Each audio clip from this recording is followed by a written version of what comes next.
Hey class, my name is Aisatu Shotomiwa. I'm a nursing student. I'm going to be talking about the elderly and disaster. That's my picture. I like to smile. Now, what is a disaster? A disaster is a sudden calamitous event that seriously disrupts the functioning of a community and causes human, material, and economy or environmental losses that exceeds the community or society ability to cope using its own resources. How does disaster affect the elderly? First, what is an elderly person? An elderly person can be defined as someone that is 65 and above. The elderly are very vulnerable to a disaster for various reasons. First of all, being unable to move quickly out of harm's way during a disaster because of limited mobility. Second of all, at least 60% of elderly persons have at least one or more chronic diseases, which can be rapidly deteriorated during disaster, leading to complications and even participating in death. Thirdly, cut off from help. Many elderly people are homebound and can be nearly invisible to neighbors, rendering them extremely vulnerable in a disaster. 4.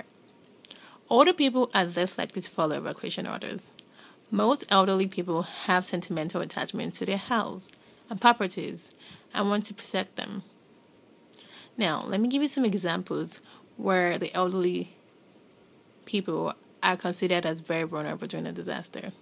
For example, during Hurricane Katrina and Hurricane Sandy, over half of the people who died were 65 and older. That's a lot.